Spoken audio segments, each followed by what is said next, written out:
pants. Yes, I also know his name. Oh, well done. Yes, it's Emilio. How are you? How are you, mate? How you doing? Really well. Thank you for joining us. Now, Emilio, what do you do with yourself? I'm a teacher.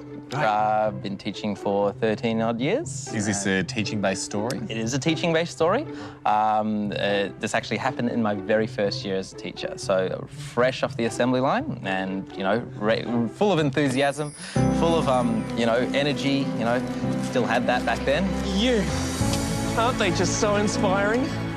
Oh, your first day. It sure is. I can't wait to get in there and start teaching the leaders of tomorrow. What a privilege. Do you have kids? I wish. Didn't think so. Anyway, good luck. Jupera, they're not sultanas. It was at that time where you really have that kind of, I'm going to change the world kind of look like at. Dangerous Minds. Yeah. Vibe. Yeah, absolutely. So how long you been deputy for, Harold? Too long. Hey, no running in the corridor. Cool. Emilio, this is Ruth. She's been here for 26 years. Oh, wow. Yeah, wow. So if you need anything, Like a cyanide pill. Ruth can help you. The school I was at was a great school. It had a very strict behaviour code. OK, this is you. Have fun. I sure will. Cameron, put that down or you'll be writing lines at lunch. And I was put into the seniors, so a bit of a rowdy bunch, you know. Okay, guys. Excuse me. My name is Mr. Boto. The kids were a mix of, you know, you had your great kids, you had your kids that maybe needed a bit more of encouragement to do things.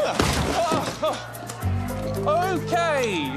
So over the past couple of decades, there was a very strict behaviour code, in primarily using things like the old school things of lines. And obviously back in the old days, lines was quite a frequently used mode of behaviour management. I keep telling you, kids, you misbehave, you write lines.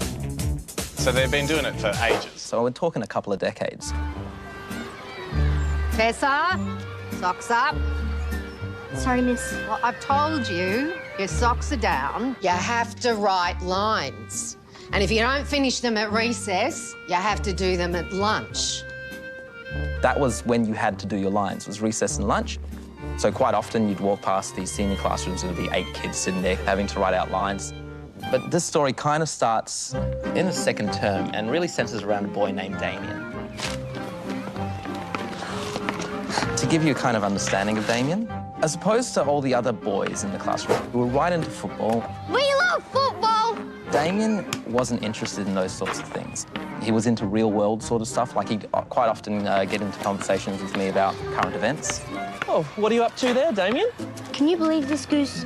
How's an economy supposed to run successfully on basic guesswork? I'm not sure, Damien. And they just expect me to happily pay taxes no matter what, do they? Give me a break. Well, Damien, taxes are a vital part of our society. Gee, someone's drunk the Kool-Aid. It's a scam, Mr. Boto. Everyone's running a scam and you're just eating it up. What? No. And he was the type of person that would come to me and say, oh, yeah, I know about share prices, I know about stock trading, you know, the Nikkei is up a few points and all this sort of... Like, he'd like to flaunt his knowledge about all this sort of stuff. He was into that sort of thing. What's this? Shh. You didn't hear it from me, but iron ore is red hot right now. Iron ore? Red hot. Right. I'll keep that in mind, Damien. This guy, yeah... Renaissance man. Yeah. Like, kind of like, yeah, 45-year-old trapped in a kid's body. It's interesting. I think maybe I fostered that a bit because going on in the classroom as the year progressed a bit, I developed a money system in the classroom. OK, guys, these are Boto bucks. I'm Mr. Boto, and these are the bucks that you can all earn. Ah, yes. Damien Headland, grade 6. I know, Damien, yes. How do you expect us to earn these Boto bucks, and when do you expect the rollout to begin? Well, excellent question. Any of you can earn Boto bucks simply with good behaviour. It could be from doing your homework or even sitting up straight. And so I had this money system going along, and as the year progressed, the money system started to snowball into a number of different things. So you could also buy homework passes and toilet passes. From now on, if you want to go to the toilet during class, you must have a toilet pass. And we purchased these toilet passes with the Boto bucks? Bingo! That's correct, Damien. And depending on how many I had in my possession, the price of the toilet pass would go up and down at different days. Wow, and, so intricate. and then the kids could sell the toilet passes back and get the money instead. Or do you, I mean, the smarter kids would go, well, the price is low at the moment. Exactly. I'm going to buy 3 or 4 toilet passes. Oh, Damien was onto that. Mr. Boto, I'd like to buy 3 or 4 toilet passes. Sure, Damien. In fact, this one time he walked up and bought the toilet passes so confidently, I started to get a little suspicious as to what he might be up to. Excellent. I guess I was glad he was really getting into it, but something just wasn't sitting quite right. Stay tuned. True Story continues next. True Story returns to find school teacher Emilio Boto in his first year on the job. He's invented a classroom finance system to encourage good behavior. But one student seems to have a better grasp of the system than he does. So I take it you're going into the staff room having built a mini economy and a Did you finance teach your kids anything today? No, we didn't get round to it because, yeah, we had a toilet pass bubble. Well, speak of toilet pass bubbles, that was the thing. Like, every time I handed out a toilet pass... And 1 toilet pass for you, Claire. Damien cottoned on to the way the system was working. Thank you. And as soon as somebody got a toilet pass, he'd negotiate with them at recess and lunch to buy it off them. What do you want for the TP? I don't know. How much money do you have? Would 20 Botos do it? Woo! To the point where he had all the toilet passes. Running a monopoly. Yeah. And then kids had to come up to him and beg and plead if they needed to go get a drink or go to the toilet during class. Please, Damien, I'm busting. How much do you want? Sorry, Gavin, the prices really shot up this morning. The spot rate is 35 Boto. But eventually, he'd sell them back in one big full lot and just walk away with this massive profit of money. So you ever a moment where you're like, damn it, he's outfoxed me? Yeah. Didn't beat Every you? time. Every time. And when the moment where he sold everything back, I didn't have enough money. 600, that's a lot of Boto bucks. Relax, it's business, not personal. Damien, how about I get you the extra 200 by Friday? You got 24 hours. I had to go back to the photocopiers and start printing them. Which is what happened in Zimbabwe, and suddenly your currency's Yeah, written up. right. Hyperinflation happening and he's got all the money. Exactly. I'd lost all the money and the respect of the class. Clearly, my system wasn't working. So Damien's the lead in this story. He is. He's the lead in this story, and I guess I have to relate this now back to the strict behaviour code and the insistence from the school for the teachers to use lines as punishment. I just never wanted to be one of those teachers that gave lines. Could work. Oh, what's that, Damien? Lines could work. Kids hate writing lines. It's a very effective deterrent. Just saying. So I adopted lines to start off with, despite my reluctance to do so. Gavin?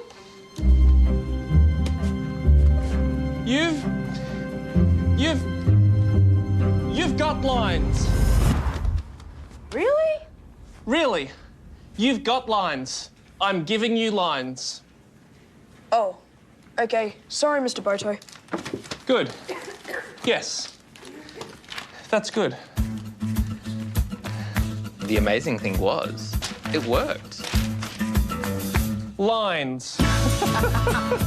Lines. Lines.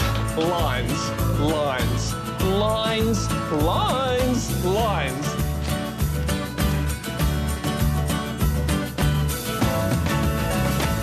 One day, and this is about halfway through the year, a kid named Ricky in my classroom. And I'm not 100% sure on what the situation was, but he was mucking around. Do you like my new mustache? It's totally real, isn't it? Doesn't it look fabulous on me? And I've just, snapped at him. I went, Ricky, you've got lines.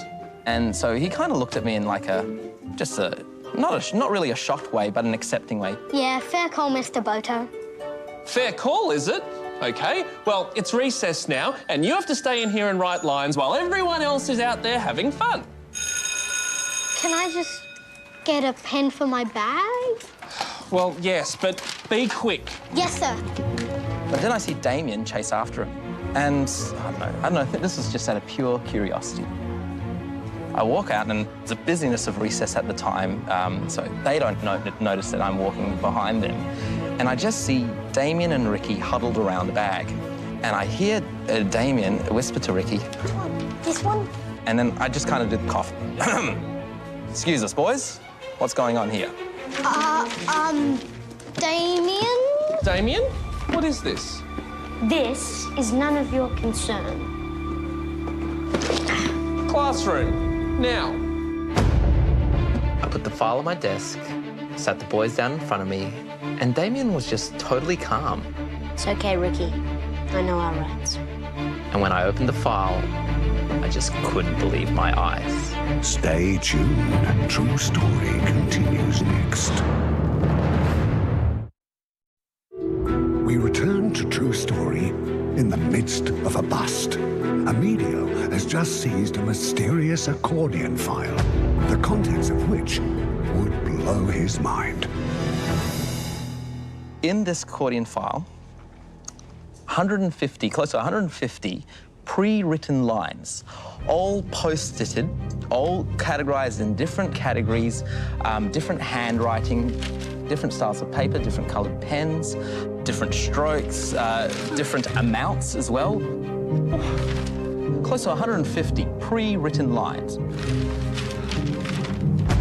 Boys? Pre-written pages. Pre-written pages of lines back and front, categorized into different lines categories, things like I will not run on the corridor, I will remember to bring in my homework, I will not call out during class. So this is going to be the biggest bust a teacher's ever made of illegal And I'm lines. in my first year. This is a career-making bust. What was your instinct to go, like, where did you want to investigate first? Did you want to figure out how deep this went? First it was Damien and Ricky, but I had separated them. Interview conducted at 10:43 a.m. In attendance, Ricky and Mr. Boto. So, Ricky, start talking. But Ricky didn't talk, so I tried Damien. Tell me the truth, Damien. What's going on here? What is this file? What did he say? Well, he said... It's an accordion file full of lines. That's what it is. He's not, you know, you can tell there's a bit of heartbeat going with him. You know, he realizes, oh, I've been caught here, you know, that sort of thing. But he kept quiet like Ricky, so I interviewed even more students. Glass of OJ, Amanda. Thanks. Well, start giving me answers. Felix. I wonder what Tina would think about all this. Don't tell my mum. Because I can give her a call right now and tell her that her son is a liar and a cheat, if that's what you want. Please, Mr. Boto. Or you can just start giving me answers. Well, there's this system. Go on. So Felix tells me everything, and I learn Damien's going home every night. Damien, what are you doing? Pre-writing, spending quite a bit of time pre-writing lines, and then selling them to the seniors for 50 cents to $1. We're talking real money now. He's crossed over. Yeah, he's... Damien's discovered exchange rates. That's right, that's right. Damien, I know what you've done. Mr. Boto, or can I call you Emilio? Mr. Boto. But I suppose, is there a bit of him going, It's not actually illegal. If you're going to charge me with something unlawful, I suggest you do it now. Otherwise, I'll be on my way. Damn it. I later find out that this had been going on for a couple of months. You know, how many lines had been sold? Exactly. You know, I'm just, and this was something that us and the staff every now and then would do the calculations on. He would have earned hundreds and hundreds of dollars. Do you reckon he was even outsourcing some of the work? Look, I tell you what, some of that handwriting. He would have. Well, I mean, those lines have been made in factories overseas. If I know Damien, I don't know, he's a mogul. There's a sweatshop up in beginning China. to know. Yeah, I reckon he's handing out 10 cents of his 50 to get other people to write. Yeah. He's the Pablo Escobar of lines. Like, he's just got the total market. After making this bust, kind of collating your evidence, you've got this big scope, you've uncovered this scam that runs so deep. Were you hailed in the staff room? Yeah, well, what did the deputy say? I walk in, Harold! Hello, Principal Scott. deputy's there, and the principal just happens to be there having a bit of a chat to him at the time. Emilio. What's this all about, Emilio? I start talking about what I've just uncovered. This is no regular boy, I assure you of that, gentlemen. And this is no regular classroom crime. It's all connected, you see. As soon as we give out lines, it's only a matter of time before that student then goes to Damien. Whether we like it or not, this has been happening right under our noses for who knows how long. I mean, these kids, they aren't stupid. Some of them are a bit stupid, but most of them are smarter than we think. What we are dealing with here, gentlemen, is a boy genius who fooled us all with a forgery ring that begins and ends with this accordion file. And then just looking at me, just pausing and just reflecting with this stunned, like kangaroo in the headlights look at me, the deputy pipes up and he goes, In my 30 years of teaching, I have never seen anything so impressive. Congratulations, young man. Thank you, sir. Not you, Damien. The system is incredible. and the round of applause came, but it wasn't for me. It was for Damien. They're sitting there going, this guy is a genius, an absolute genius. Hang on, are you sure they're not on Damien's payroll? Yeah, exactly. he's just taken him out for a big steak dinner the night before. That's right, and they started reeling off all the curriculum areas that he'd satisfied from, you know, doing this business. I mean, he's learned enterprise, you know? His math system must be incredible. Organisational strategy he's using in categorising his lines. This kid. And I was kind of like, yeah, exactly. This kid. I mean, what do you suppose I do? What's the suitable punishment? What are we going to do about Damien? True Story continues next.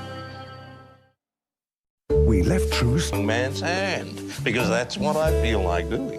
yeah, well, you gotta understand, like, just from a teacher's perspective and everyone's perspective, this was genius. Like, this really was the best kid at the school. Incredible. And because it had been running for a couple of months and there'd been a lot of, you know, $50 transactions, we couldn't trace back any of it. It's all cash. That's right. And, you know, so they kind of looked at me and said, well... Have you done your Stern tour? Well, yeah, but... Have you addressed this with him? Yes, of course. I mean, I'm pretty confident he won't be doing it again. I've made pretty sure of that. And so they just kind of looked and said, oh, then we'll leave it at that. Leave it at that? See you in the morning, Emilio. I remember walking back through the corridor and just thinking, should I go, like, back there and re-explain what I went through, like the 45 minutes of interviews? You go back in there and Damien's already buying it back off those guys. Smoking a cigar with him, having a laugh, watching the horse races on TV. Later on, you start going back over everything, you know, like, oh, I should have picked up on that, should have picked up on that. Like the end of The Usual Suspects. Yeah, exactly.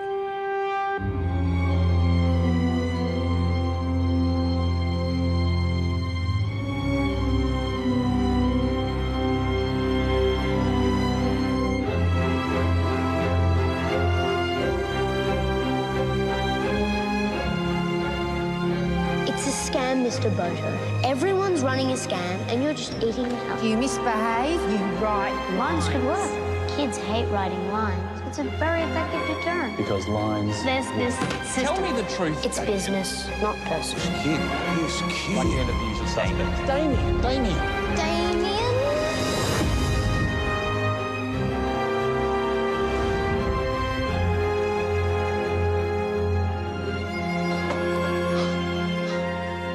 And just like that, he's gone. Sir. Oh, Damien.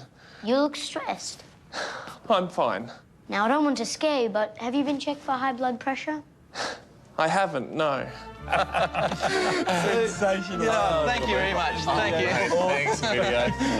You know, teaching is one of the most stressful jobs in the world. Is it? I read that it can be more stressful than a police negotiator or air traffic controller. Wow, that's pretty stressful. Just saying. Look after yourself, okay? I'll do my best, Damien. I'll do my best. Next time on True Story, we meet young Jack, who, after learning the French horn in England, I see you horn now. returned home for his first big music concert. Great fortune or amazing personal triumphs that become legend, passed down through the ages. But what about the stories that become legendary only within a group of friends? How do these great storytellers get the audience they so richly deserve? They get them here on True Story with Hamish and Andy. Good evening and welcome to True Story, the show that brings to life the best true stories you've never heard. All we know about tonight's storyteller is, like a lot of our storytellers, wasn't their initial decision to be here, but a loved one nominated them. And we thank you, loved one. Rach. Rachel, how are you? nice to meet you. Hi. How's it going? Good. Thanks for coming in. So, is it your oldest daughter that... No, my middle daughter, Your Sarah. middle daughter. Okay, Sarah. Thrust you forward. Yes. Thank you, Sarah. Yeah. Are you thanking her, though? No, not really. Well, thanks. Well, we thank you and we thank her. Safe spot, very safe place. You know, just between us, gals. Yeah. No one's going to hear about this story. So, where does the story start for you? How long ago? It starts about 8 years ago. Okay. All right. So I was very lucky and got offered a lecturing spot at a university in Hong Kong where I'd have to go over and lecture for a week. Hello, everyone. Or should I say, ni hao? Or maybe I should say, ni hao, you're going. What are you lecturing in? Risk management. Oh, okay. Terrific. Yeah, So just... Really exciting. Super exciting. Follow these things, and that's how you manage risk. Any questions? It's more of a statement. That was wonderful. Thanks.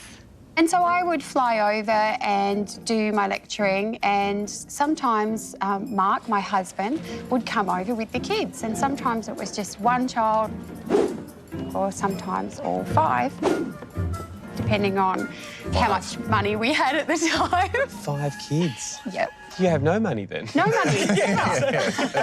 And travelling with 5 children is a nightmare. Thankfully, this trip, it was only Ashton and Brooke. Just the 2. Ah, just the 2.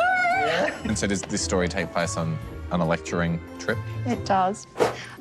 So with the risk management, they had quite a few people from the government and the policing and quite high up people.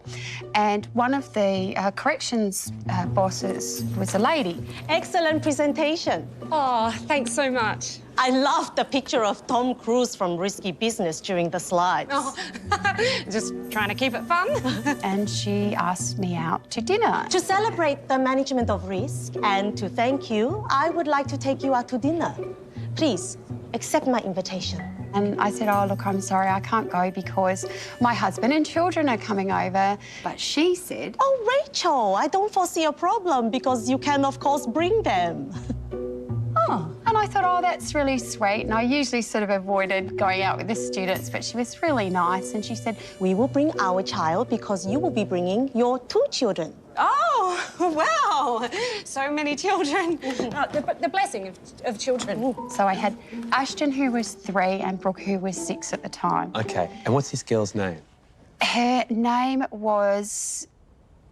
Hold on, I've just had an absolute blank. I'll just get your number and your name, which is, of course, You can make up a name if you want. We won't I think check it's it. Sophie, but I'm not sure. We'll go with Sophie. Sophie. Oh, Sophie's good. Sophie's a perfect name. I'm locked in with Sophie now. She's definitely Sophie. Sophie. Yes. What do you say to my family's humble and generous offer? And it got to the situation where to say no would have been really rude. Remembering also that I am high up in the government, and so this offer also comes on behalf of my country to yours. I really didn't want to go. Yep. But she was very insistent, and I thought... My family would love to go out with yours for a nice dinner at a restaurant in public. you know, I'll drill the kids and I'll make sure bloody Ashton doesn't have any colours and flavours for the day before. Yeah, all right. So it's a 24-hour lead up to Yeah. try and get him in the right chemical mood. Yeah. So we got dressed and we went out and we bought him a little shirt and he was great. I mean, they're really good kids and they do travel well. Now, I know you miss sugar, but you can have some tomorrow. Hey, I'm not going to need a tie, am I?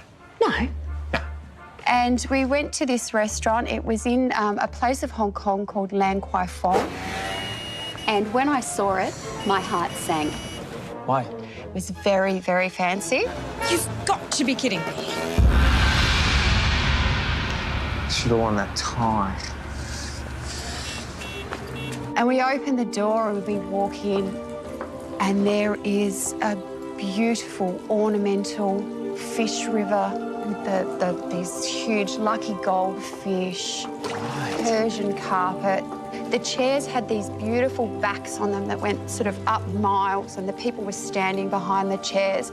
And it sounds amazing and I'm just looking at my 3-year-old and 6-year-old and thinking, oh no. So this isn't the kind of place where you get a thing that buzzes when your dinner's ready. Low chance of that happening here. And Hong Kong, not a cheap place. It's not a cheap place to eat. Anyway. No.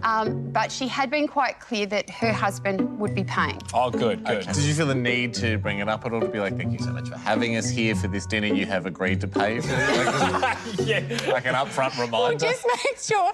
Well, as they escorted us in, they said, oh, you're guests of Sophie, and the husband's name. Yes, yeah, we're very lucky to be their guests. So we will eat with them and they will pay. It's very generous. I look across and I see them ready and waiting for us. And let me tell you, if I'd known how that night was going to turn out, I would have grabbed the family and run the other way. Stay tuned. True Story continues next. True Story returns to find a flustered Rachel in a Hong Kong restaurant that's far fancier than her family are used to. But as she's about to discover, being a little underdressed is the least of her problems. So, what's the family feeling when you arrive? My husband started to get quite excited because there were bottles of wine on the table and he's sort of... Yes. Mark, babe. Oh, yes. Brooke was sitting next to their son, who was about the same age, so I'm thinking about 6. Yeah. And the husband and Sophie, my husband and myself. And Mark and the husband start talking. So, husband, what do you do? I have a business with boats. Oh, cool. Because my mate has a 24-footer. And we go out regularly, so... It turns out he owns a huge multinational shipping company, so we're just in the wrong place with the wrong people because we just don't fit. But, well, we can do this. We're Australians. We can, you know, yes, butler.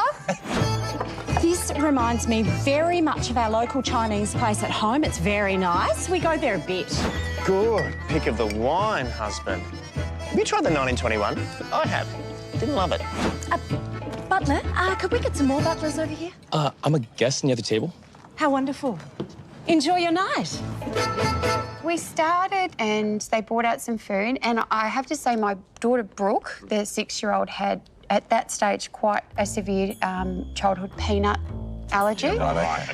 So we made sure that we explained to them that she's got a peanut allergy, and they were great about it, and they made her something special. So we started and they brought out our entree and it started going downhill from there. I wouldn't say I'm a hugely picky eater, but I'm fairly fussy. Okay. They brought out these beautiful delicacies that are so expensive, and they're called 1,000-year-old eggs. And the way that I believe that they make them is they bury the egg, wait for it to go mouldy, and then they dig it up and they cook it until the middle's still nice and runny and they serve it. It's one of those dishes that just seems like someone messed it up as an accident once upon a time. To a king. And then went, meant it. Yeah. Meant it. And it smells. And they put it down in front of me and they put some down in front of my husband. And I just froze. Now, the one thing that I'd had drummed into me before we went to Hong Kong was this. We learnt that it was extremely rude to leave food. If the host had purchased something for you, it was very, very rude to leave it, which was why I was so horrified. These things, I don't know why, are really expensive. How much are we talking? Do you have an idea? I'm not 100% sure, but I actually think they're about $50 each. $50 an egg. $50 an egg. Probably organic. Mark, can you smell that? Yes. Yes, I can.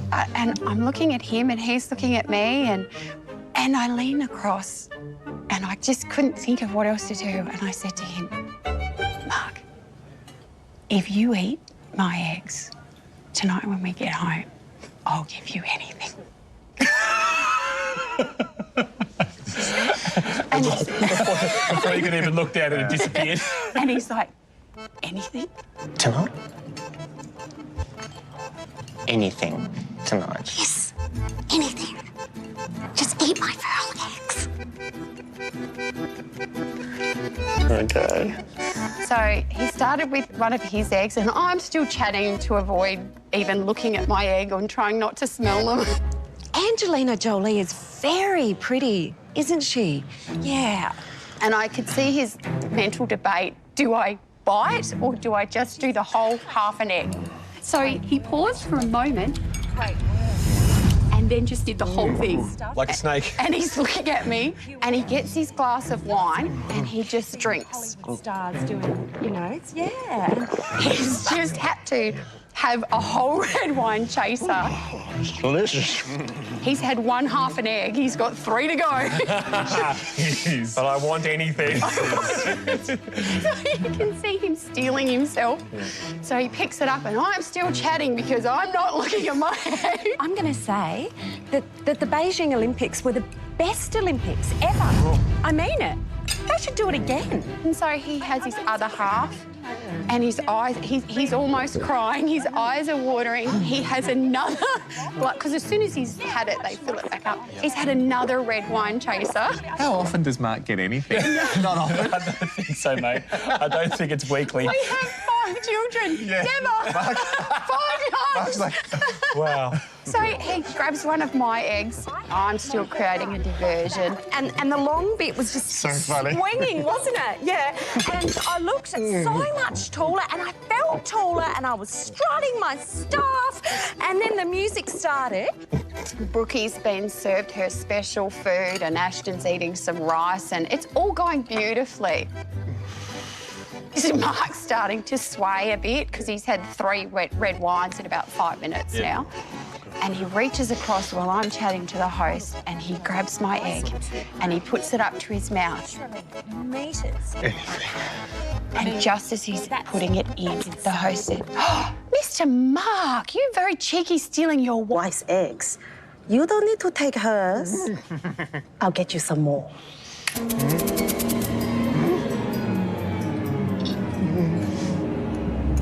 And bought him 2 more whole eggs. And at this stage, he's had 4 glasses of wine. He's got 4 more halves in front of him and he is just struggling, but he still wants anything. Yeah. Stay tuned. Come on. As Mark risks everything to get anything. Next on True Story. True Story continues with Rachel's husband Mark trying to eat some feral eggs to avoid appearing rude. If he makes it, Rachel's offered to give him anything. So your husband's eating these eggs, washing them down with wine. Is he much of a drinker normally? He's not, but bless him, he was really giving it his all to get it done. And he whipped down 2 more eggs straight away. But looking at the 3rd, he just stops and he thinks, I can't do it. Rach, I'm going to hide one in a serviette. Mark, it's $1,000 serviette. They probably count them. Hold on. So he's looked at the serviettes and thought, no, they'll notice. See, what many people don't realise is that international shipping is quite strategic. So he's leaned down, he's slipped off his shoe, he's slipped off a sock. As compared to when we make a stop in France. He's put an egg in the sock, but it started coming through, so he's put it in his pocket. He's got one in his pocket. He's got an egg in his pocket, and it smells. What's the consideration when docking? I love this story. Oh. Because Rachel and I were talking about, you know, with my mate's boat, when he takes it, it's go on. Oh. It's similar. Did you know what he was doing? I wondered if he was putting an egg under the table. Looking for a dog. There's got to be a dog in here somewhere. Growing up, our dining room table had a ledge, so I'm thinking he's looking for the ledge. So he's got one to go. Yeah, and I can tell he's just thinking about his prize. I'll give you anything. Anything. Anything. Anything. Anything. Anything. Anything. So somehow he's summoned up the courage and he's eaten the last one. Wow. He's a legend. Yes. He was green. He just looked ill. You'd be so Even proud that of him. I was. You'd be keen to give him anything right there and I then. was. No, he smelled. Yeah, he smelled. I've just got to splash some water on my face, babe. Please don't talk to me. Excuse me. He's taken off to the bathroom and you know, we were chatting and Brooke had her special meal and it's going beautifully and then Brooke looked at me and I looked at Brooke. I said, Brooke, are you okay? I said, what's the matter? Peanut. And I went, oh my God. As soon as she's had anything with peanuts, she starts throwing up. And I didn't quite get there. I grabbed her and I was running to the toilet and it just went everywhere. All over the Persian rug. It was everywhere. It was projectile. Hold on, G. Hold on, G. So I got some ice. She'd only had a tiny bit, so I didn't have to give her the EpiPen, but I got her some ice and some ice water. And once she stopped vomiting, I calmed her down. And as I walk out there, I see a group of people gathered around the river. And I'm thinking, oh, OK, maybe it's fish feeding time. And they, you know, you can go and watch them feed the fish. And I look over. Did you just invent that in your head, that might be a thing? Yeah. I was really, really hoping. And Mike's still sitting there. He's got his red wine. He's sitting at the table. And I think, where's Ashton? Ashton. He's in the river. How deep is the river? He could stand up in places, but the problem with it was is he wanted to pat the fish. So he didn't fall in the river, he hopped in the river, and he didn't want to get out of the river. Mama, get my real fish. It's a real fish. Ashton, get out of the ornamental river now. So I sat Brooke down. I said, Brooke, you watch Dad. And I marched over to the river. You're 6. You're more in charge than Dad is right now. She's always been the adult. So, you watch Dad, right. So I went over and Ashton sort of see me coming. If you're not coming out, guess who's coming in to get you? I grab Ashton out of the pond and turn around. I just can't believe it. I have a soaking 3-year-old. There is vomit all over the carpet. Mark is smashed. And Sophie and her husband are there and they look furious. Stay tuned. True Story continues next. True Story returns to find Rachel at the work dinner from hell. Her husband is drunk, her daughter is sick, her son is soaking wet, and the hosts appear to be very displeased. What are Sophie and the husband doing? They're just sort of standing there in abject horror and they were actually really horrified. I thought it was because Ashton's in the river, but it had moved past that because they had challenged their son about what happened to Brooke. Child, what happened to Brooke? I don't know. Child, you tell husband and me right now. Well, when Brooke ordered differently, I thought that was unfair. The little boy had got a bit shitty that she'd got a special meal, so he just wanted to make sure that she wasn't just pulling a fast one to get a special meal. So he'd put a little bit on one of her crackers and given it to her. He tested her allergy. Just to check. Do you really deserve that special meal? Well, we'll just find out, girl. We feel so ashamed. I assure you our child will be punished. I am high up in the prison system. I deserve it. I'm deeply remorseful. Oh, that's okay. They were horrified. They were apologising to us. Great. I mean, I know. I know. How does that happen? I puked on wet Persian rug. My husband is he's just gone now. He's sitting there, so I've had to sort of half get him out of it. Honey, get up, please. Is it time for anything? I've got to get my anything, don't I? He was so excited. OK, we'll go home. OK, we're going home. I think this was happening for hours. Good night. Thank you. That was delicious. How's Mark going right now?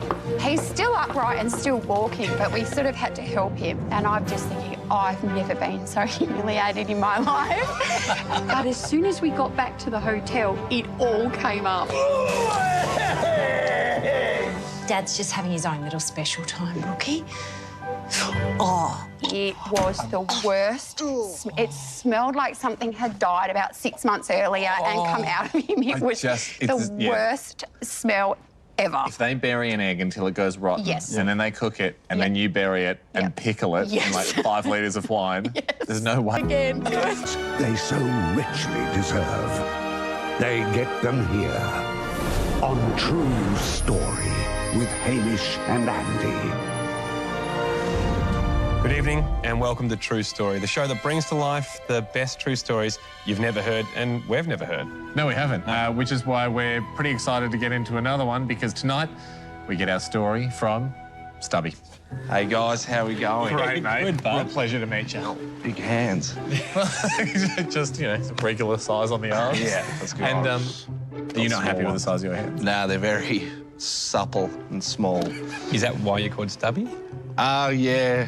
Okay. How long have you been a Stubby for? Since childhood, adolescence. That's when primary school is when I got the nickname. Yep. So, yeah. Wearing it with pride. Now, what, I suppose I assume this story is about you. They usually are on this show. I guess it's a beachside story from when I was a lot younger. And it's about me and my dad. Dad! What's your dad's name? Big Kev, or Kevin is his name. All right. And my dad is very handsome. He's hot. He very muscly, wears Speedos. Stubby, mate. Hi, Dad. So he's a very keen lifesaver. How are the conditions?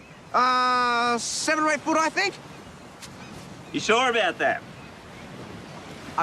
Maybe. Is he one of those guys that wear Speedos like quite a long way away from the beach? Yeah, like to the supermarket? Yeah, like no rash vest, just Speedos. Is he still hitting the gym? Yeah, he's hot. He is. He is a tasty man. Okay. In fact, I remember him saying, Hey, Stub. Why don't you try lifting weights instead of sausages one of these days, eh? yeah, I do love my sausages. Sorry, Dad. He can actually do the splits too, which is good. He can do that? He's very flexible. Yes, Dad, yes! I really just loved him. Did Big Kev have an official role at the Lifesaving Club? Yes, my dad was head coach, and he would train me to the core because he wanted me to become, like, I don't know, a junior Kevin. Come on, Stub. What do I always say? You always say, come on, Stub. That's right. Come on, Stub. I was more of like a sprinter, so I wasn't really good in the water. So when you're saying sprinting, you're talking about running sprinting, not swim sprinting? No, 100-metre beach sprint. Can I, sorry, Stubby, the whole point of practicing sprinting in surf lifesaving, you'd assume, is like to get to the water to then swim out and save a life. Yeah. So you do need the second bit though, don't you? Yeah, I couldn't care less. I just wanted to impress my dad. Yep. You know, I wanted to become a man for him. Oh, Stubby. Okay. So, how old are you? I was 15. I was going through puberty, growing up, a lot of feelings, a lot of emotions in my body. And there was this one girl that I was really into. Her name was Cynthia. She was the cutest girl. Her hair was silky, Tresemme hair, clear skin, supple, soft. And I was maturing. I was going through adolescence. So this, to me, this was like my first real crush. Yeah, apart from sausages. Apart from sausages, yes. Sausages. Oi! Stubby. Come on. Smash him out. When did you first meet Cynthia?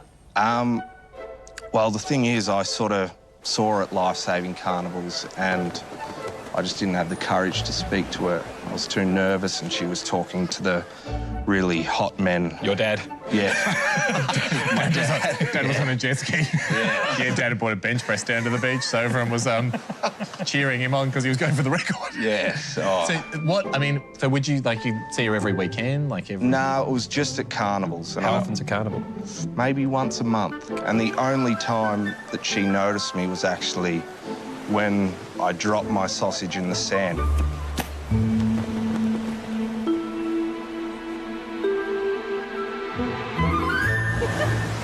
And she laughed at me. So that's she knows me as a sausage boy. That's got to be a devastating moment for you to be not just sausage boy, but clumsy sausage boy. Yeah. And now you don't have a sausage anymore. Nah, and that's the worst part, I guess. Did you eat the sausage afterwards? Maybe, I don't know. Maybe dusted the sand off. So I guess this is where the story's based around. Yep. Life-saving and just a particular event. The Victorian titles of Life-Saving Australia was coming up. And my dad said to me, Hey, mate. Listen, you know I love you, right?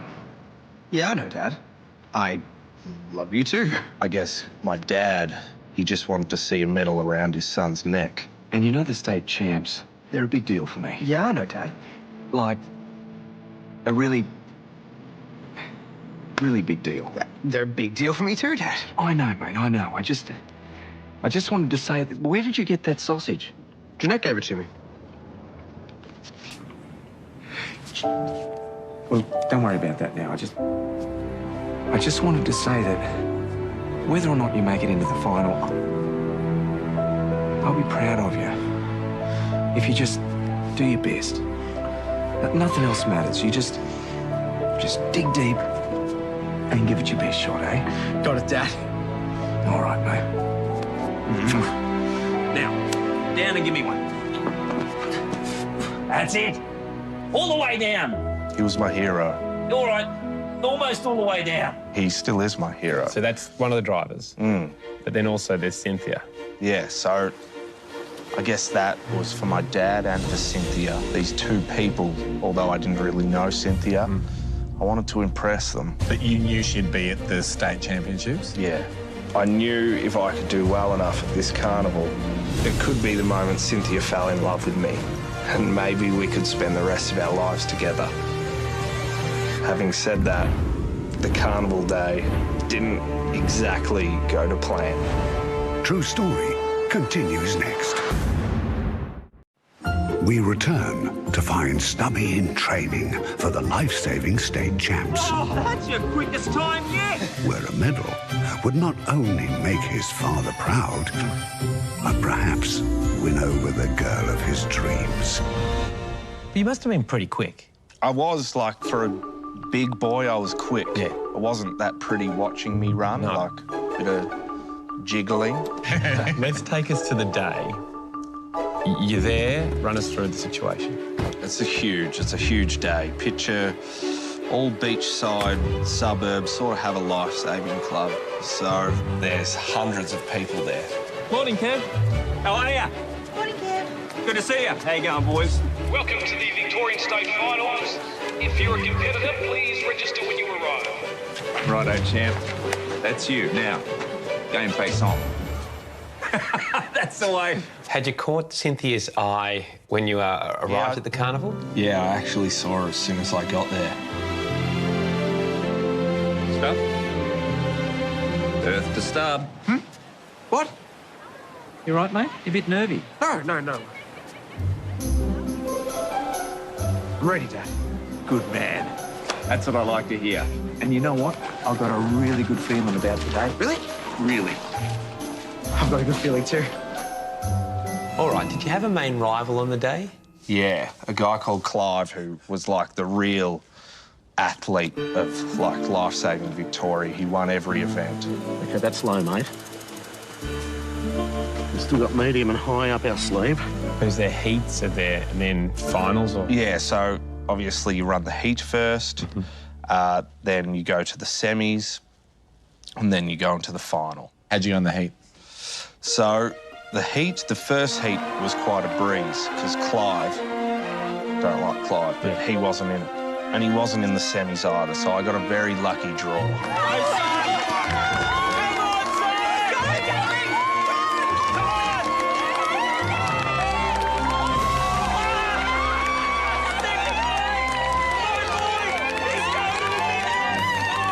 And it was, little Stubby was in the final. Yes, little Stubbs. I got in the final. I did it, Dad! What did I tell you? What did I tell you? You give it your best shot, look what happened. I'm in the final. You bloody bet you are, mate. This is the big one. This is it. And Clive made the final. Oh, Clive could have walked. He's a genius. You deserve this, Stub. No, Mum. That was the old Stubby. The new Stubby is a final to win. Yes, mate! Was Clive into Cynthia? Yeah, like I could see them chatting, and I think that stuff sort of made me angry. Yes. But I think it fired me up to, like, really give it my all in the final. Was Cynthia competing on the day? Yes, so Cynthia competed before me. She was in the girls' final just before the boys. All finalists for the girls' 100-metre sprint to the starting line, please. So the first time I actually, like, fully saw her in her full form was at that start line. You right, mate? What? Oh, yeah, good, Dad, good. Good. Now, game face on. Let's do it. So the girls are going off before you? Yeah. Where were you positioned on the start line? I sort of positioned myself behind Cynthia. Watch yourself. How close? Close. Wow. Is this the closest you've ever been to her? Yeah, I noticed freckles that I'd never noticed before. Like, I noticed the glimmer in her hair. Yeah, it was beautiful. So this is a sensory overload for a young Stubby. Is too much for little Stubby. I guess me going through puberty and growing up, this is where the story gets kind of awkward, but she was in her bikinis, I was waiting behind. Yeah, I started getting a little excited. And, yes, I started growing in my pants. Blood ran to areas that weren't your legs. The flags were up, but no one was encouraging anyone to swim between them. Yeah, on your X! Oh, no. Look, you see how well-positioned their crouch is? It enables maximum power at the start. Yep. And you're in Speedos? Yes, I'm in Speedos, so obviously I couldn't do the tuck-up trick. Yes, I couldn't tuck my doodle up. Yes. Because you would have seen the top. Yeah, the little dim sim up top. Yep. Just seen the lifesaver poking his head above the surf. Yeah, I was just panicking. I was kind of worried Cynthia was going to see. And I also knew I was seconds away from having to run in front of hundreds of people. I didn't know what to do, but I did have one idea. Stay tuned. True Story continues next. We return to True Story to see our young hero Stubby in a spot of bother. On your X! On the start line for his sprint final, the excitement of seeing his dream girl has meant something unfortunate has popped up. So how much time did you have before the race? With 100-metre sprints, like, guys go directly after the girls. Right. the marshal doesn't yell. We're going to have a 1 minute cooling off period for competitors who are a bit too excited. Yeah, no cooling off Someone period. comes out with a cold teaspoon. Yeah. Okay, guys. Yeah, I'm going to show you some pictures here of horrible skin diseases to calm everyone down. Yes, I wish they had that. So I tried to, like, tuck it in between my legs. Yes. And then my dad was behind me, so I couldn't really... Proud of you, mate. I couldn't tuck it. I didn't know what to do, so I just laid down on the sand just to try and make it go away. You lay down? Yes. Mate, what's going on? Someone can't handle the big time? And what did your dad asking you what your... Does your dad was like, what the hell are you doing? No one knows you. Everyone else is standing. Everyone's standing. I was the only one just lying flat. And I guess... You want to try and move your cheese piece pegged in something? Talk to me, bud. What's the plan? Yeah, so I think my dad thought I was just mentally preparing. Yes. Did you say anything to your dad? No, I think I said... Dad, I'm mentally preparing. Right. Right, good-o, good man. Mentally preparing. My mum and sister were there too. Like, I guess with lifesaving, it's a real family-orientated sport. Go, Stubby! There's heaps of people on the beach. This is the state champs. Does anyone else know that Does anyone suspect? No one else knows yet, not even my dad. Righto, competitors to the starting line, please. Righto, mate. Come on, go time. For the panicked mind of a 15-year-old, like, you'd be breaking the glass for emergency images to think of. Like, I mean, like grandmas, like Yeah, I nothing guess- would be off limits. I just guess you think about the normal things like your grandma nude or your dad doing a poo.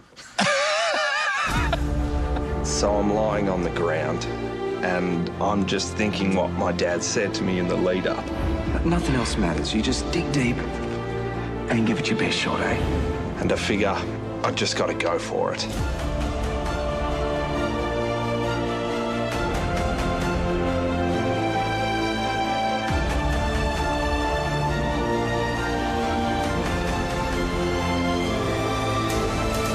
I guess because you're on your march, you sort of lean into your body and... Yes. There's still a way to hide it. What are you thinking? Because you know moments Yeah. from now, you're in an upright position. I brought shame upon my family if I know I've done this, but I could be the hero. Just relax, all right? You got this, mate. Sit. Set was sort of, you sort of get a bit up. But knowing that you're about to have to stand up, like, is there anything going through your brain? I was scared. Yeah. Like, I needed to do this for my dad. I needed a medal, so... Yeah.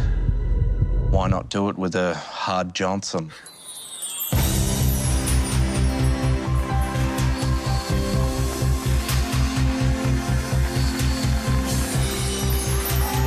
When that gun went off, I just committed to it.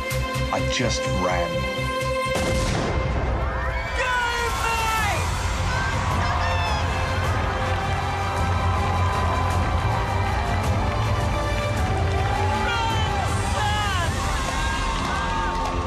I guess the most awkward part was when I caught my mum in the eye, like in a crowd. Mum was just, I think she went a little cross-eyed, just looking at my her son's penis. Can I say that? But I was away, and I was going to give it my all. Stay tuned. True story concludes next. We return mid-race with Stubby hoping to get his first ever medal at the State Life-Saving Championships. Some parts of this race, though, have turned out to be a lot harder than he expected. The first 30 metres, what are you thinking? I was hurting. I guess just knowing that my mum and my, like, half of Victoria Life-Saving were watching, and my dad, who's, like, highly respected in the life-saving community. You're a machine, son! Chicka, chicka, chicka, chicka, come on, do it! But it sort of worked out okay. I knew it looked like I was pitching a little tent in my bathers, but just going through the race, I was like, I might be in with a chance here. I could do my dad proud. Clive, the Adonis, was racing me, so I could see him, and I was, like, next to Clive. Where are you coming in the race? I was 5th. And do you think other people in the race have, like, noticed what's going on in your speedos? I think so, yeah. I think it came to my advantage at around the 50-metre mark. How's that an advantage? Well, obviously... you did say it was my advantage, came to my advantage. It did come to my advantage because I think it put them off.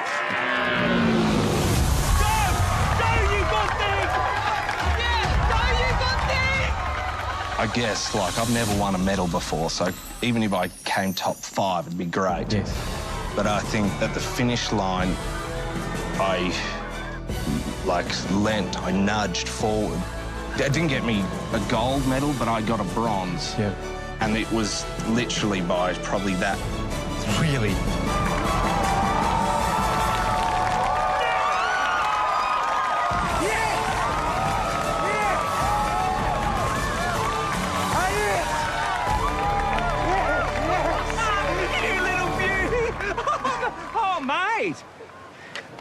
You... Back at...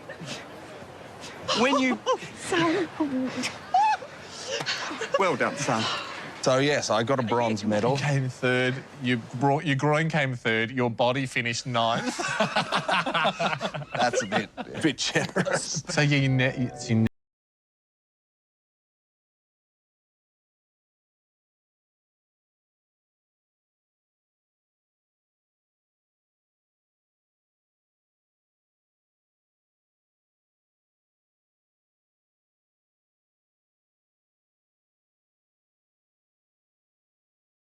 on that day. Oh, what a day, eh, Stub? I tell you, when I woke up this morning, I can't say I was expecting to see that. He loved me. He still does, I'm sure. I hope. Maybe not after this. Thanks, mate. Thank you for sharing. Thanks for the courage. Yeah, well, I just try my best like you told me to, you know? Yeah, no, I meant the other dad.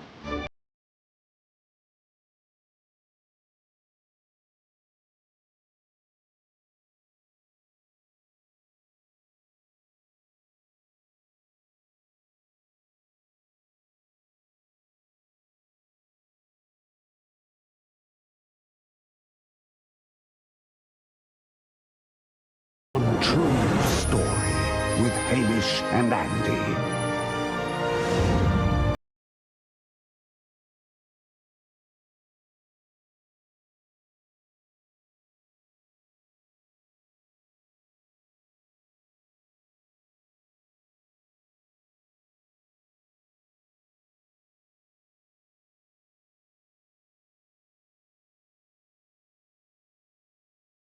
In the middle of nowhere, but pretty much 3.5 hours northwest of Brisbane. Right, okay. So certainly not in the middle of Brisbane. No.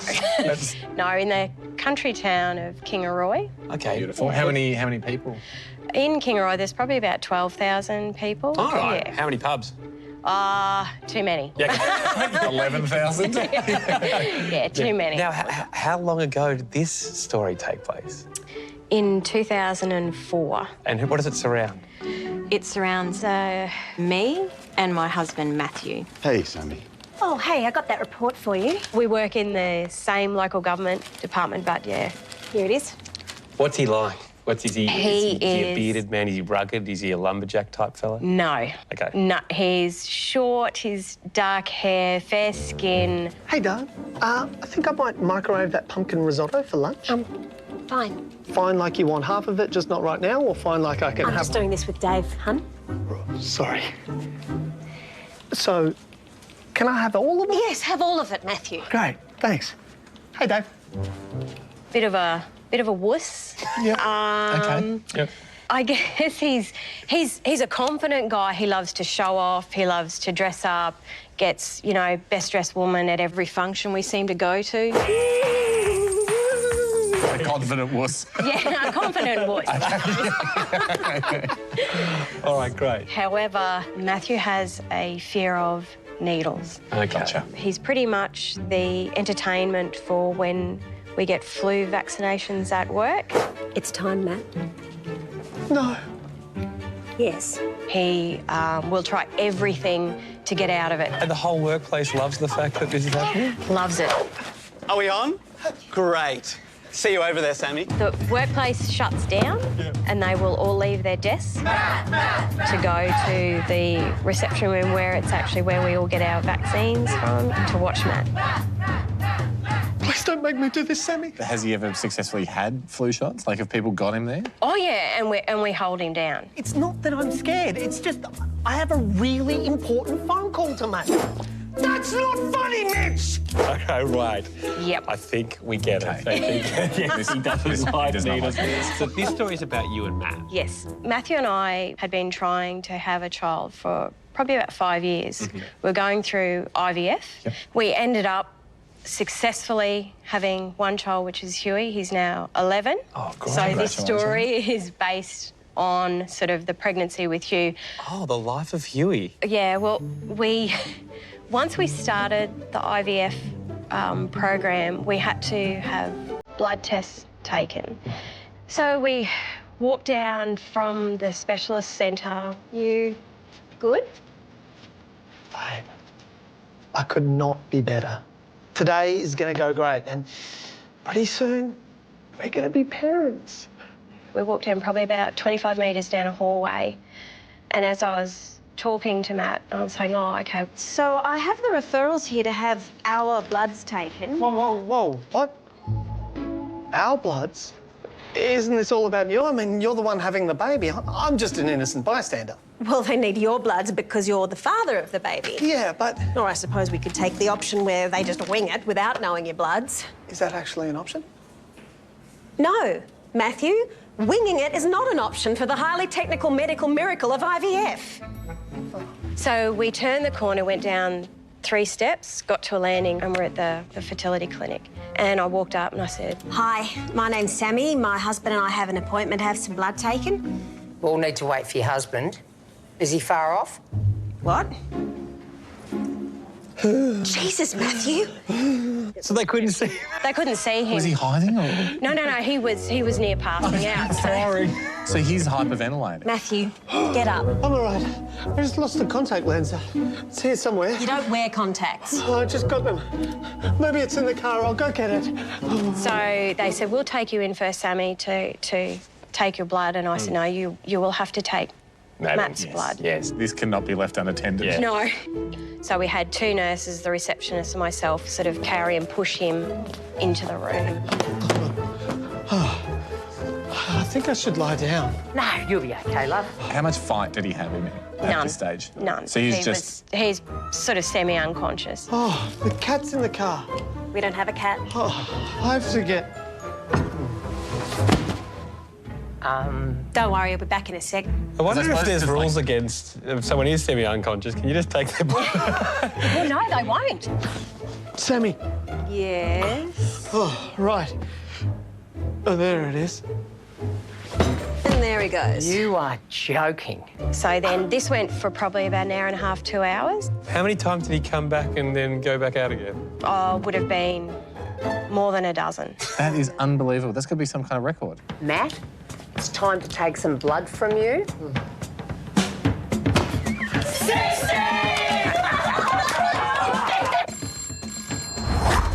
Australian Centre for Humorous Medical Records. We've got 16 needle pass-outs here. Oh, that is just funny. You've got the record. Well done. We've got it, guys. So how long did it take for his blood test, all up? Well, it'd been over 2 hours. Okay, over 2 hours to withdraw blood, yeah. Did it, Sammy? Piece of cake. Once it's in, it's not too bad. I was frustrated with him then, but that was nothing compared to how angry I was and how dangerous things got when Matt was next in front of needles.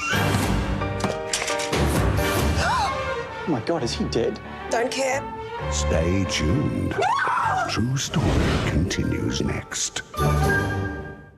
True Story continues to find Sammy and Matt undergoing IVF treatment. But Matt's profound fear of needles is proving to be rather problematic. OK, so how'd all the tests go? You know, we got the results back, all fine, and we thought, OK, well, we started the process. So Okay. we started all the treatment and we fell pregnant. Well, congrats. Thank you. Fantastic. Jeez. Apparently elephants are pregnant for nearly 2 years. Makes yours look pretty easy, doesn't it? Really, Matthew? No, not at all. So this is the pregnancy with Hugh. Great. All right, Thank great. you. So whatever happens, we know it's got a happy... It does have a it's got happy a Huey ending. at the end of it. It's got a Huey, happy Huey at the end of it. Okay. So our pregnancy wasn't going along very well. Okay. We had to undergo an amniocentesis because we would go to Brisbane. Hamish said, but I have no idea what that is. Well, so that's testing because your baby's not developing okay. They take the fluid from around the baby and test that to see what the problems were. So they said I had to have this test, and Matthew said, You know what? I think I'll come in with you. Oh, for God's sake, Matthew, please do not come in. No, don't. There'll be needles everywhere. Do not come in. No.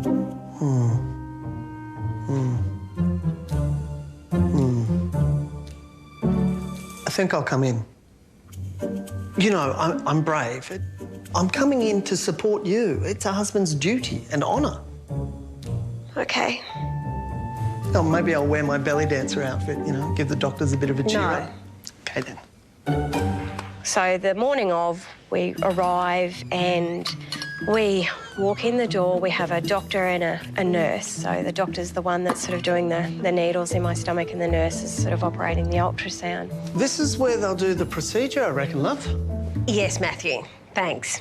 Hi, Dr. Gary. We get in and I lay down and Matthew comes to the head of the bed and the doctor says, OK, we're going to give you a local anaesthetic because these needles can hurt a bit. OK, I think I'll be OK.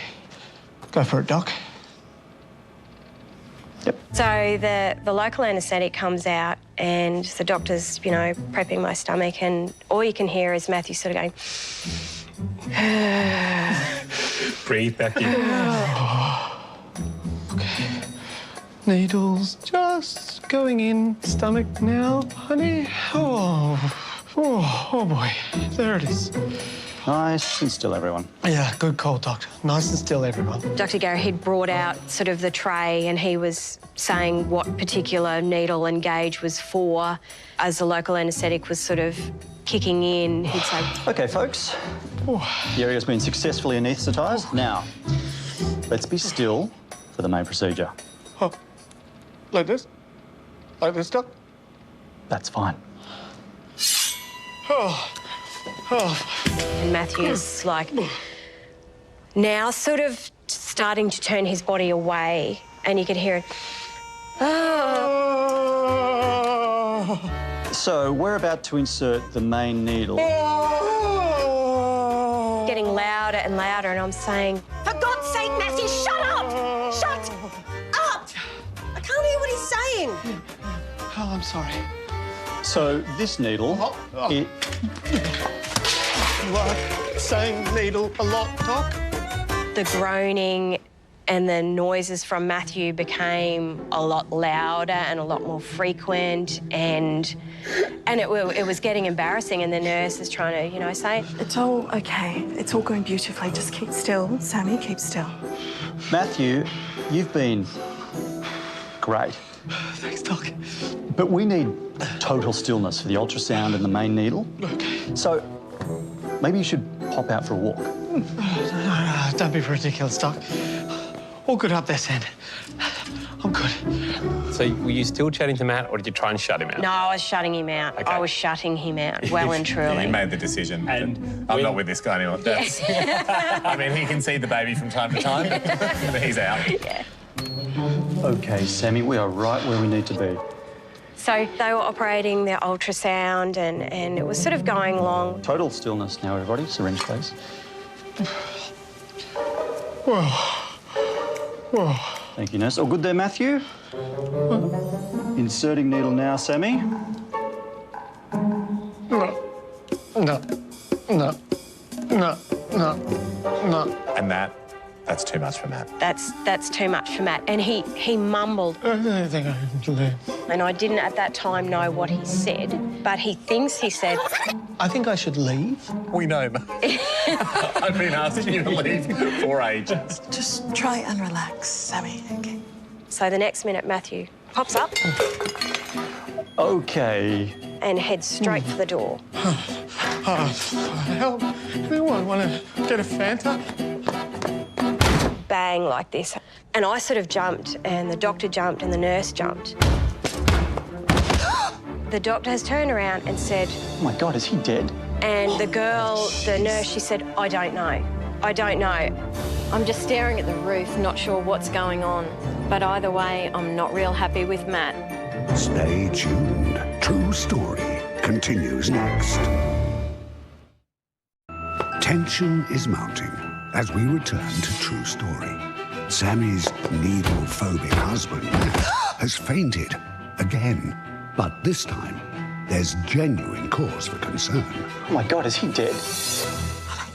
Right now, you've got the two medical professionals in the room have bracketed his injuries as possibly dead, but definitely not 100% alive. No. So that's the end of the scale you're working at. Yeah, that's exactly right. Can someone tell me what's happening? What happened was Matthew has fallen straight against the door, slammed into the door, like full force, slid down the door, and on the way down has obviously hit his eye, lip, nose, and caught his face on the actual lock of the door. So it's torn through right up here and right up here. Face snag. Face snag. Yeah. Jeez. OK. Swap faces. And you're at a point where you've been told to remain still. Still. Has his nose come off? Well, we don't know I mean, at you that don't know, you're time. just looking at the roof. Yeah, and the doctors can't check on him until they've finished the procedure. And because I jumped, and we'd all sort of jumped, Huey had moved. Extra still, Sammy. Little Huey's on the move.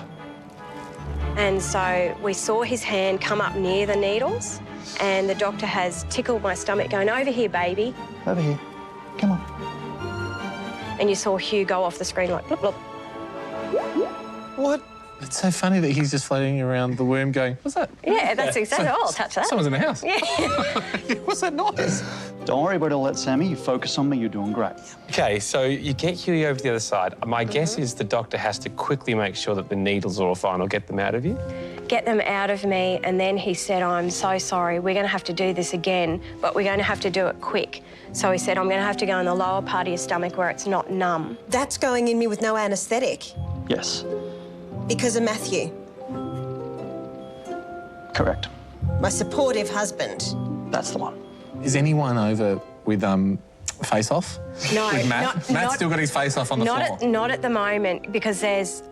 while Dr. Gary's taking the needles out and inserting into my stomach, they were saying, has he moved? You know, is he conscious and whatever? And I'm thinking, my God, I hope he is dead. To be honest, I was thinking... That would just make this procedure a bit easier. OK, Sammy, I'm on the spot. Here we go. You've got this. I'm here for you, Sammy. He's alive, Doctor. Oh, that's a relief. He's alive, Sammy. Don't care. OK, nice and still, Sammy. Here we go. Here it comes. So you're curling fingers, curling toes, and while they're doing the needles, I could hear this thud, thud, thud. And someone's actually trying to open the door because I heard the thud, so they're hitting Matthew's head all the time. Are you guys okay in there? There's a guy on the floor. I am trying the bloody door. It's stuck. No, there is a guy on the floor. Oh, there's a guy on the floor. Sorry. Sorry, matey. So once we finished and he said, look, we're going to have to get him up. So I sort of got up holding my stomach, thinking, we made it. No thanks to this dickhead. Sammy, you need anything? I got you, babe. So Dr. Gary and the nurse go to help Matt up. They rolled him over, and as they rolled him over, during that time, his face had actually stuck to the carpet. Oh, my... So, there, yeah. What surgery room has carpet? Like, there's going to be blood. Yeah. OK. You know when you go to peel the barcode off a new toaster and you don't quite get the whole lot, so there's a bit left stuck on? Yeah. That exact thing is happening with his face. So his face, what part of his face is stuck to the cardboard? So this whole lip and his eye and everything. So they're trying to peel him. So they're trying to get their hand underneath his face. Someone get us a spatula, would you? Yeah. Let's get it going. So not until he was completely flipped over did we actually see sort of the devastating effect on his face. Stay tuned. Oh, my word. Because if you can face it, True Story continues after this. As Sammy's true story nears its end, her husband Matt has had an unexpected run-in with the door. But now conscious, he's about to discover that he's only got half a face. So does Matt say anything? Well, he put his hands to his face. He knew it was sort of numb. What? And then he mumbled. Is it bad? Not really. Nah. It's okay. I mean, Is it bad? Phantom of the Opera had it, and he went on to become quite successful. So you never know. Oh! Good God! But just in case, here's a referral to a plastic surgeon. It was probably about 6:30 when we got into the plastic surgeon in Fortitude Valley. Hi. Oh, sorry. My husband, we were just with Dr. Gary. Oh, yes. We've just heard about you. Just come this way. Quick selfie. Yeah. Thanks. So we got him into the theatre to have his face stitched. And Bad news, Matt. bad news. There's going to be some needles involved. Yep. So he said, OK, I'm going to prep the face first, and then we'll clean it up a bit, and then we'll have to numb it. Numb it? So does that mean you're going to give me some needles then? Oh, don't worry, matey, you won't feel a thing. We're going to give you lots and lots and lots of needles. so he was out. Yeah. He was out. So, and that was probably about an hour. And can or they do anything so. while he's out? No. Matt, I'm going to have to put this needle in your face. Every time, I can't believe it. 17. Oh, that is bloody hilarious. Congrats, you've got the new record. OK, so an hour out, and you still can't get to stitching his face back on. So they needed to give him probably about half a dozen or more. But he couldn't handle it. He said, no, just stitch it. He just stitched my face. He stitched it, no anaesthetic. Yeah, he sure did.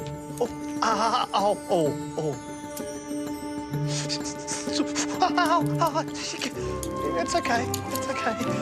What an attention-seeking brave horse. That's it. That's it. Wonderful, wonderful. Thank you so much. Unbelievable. Thank you. Incredible. You're a tough lady. And a tolerant lady. A tolerant lady, I think. Great day in Brizzy. Yeah.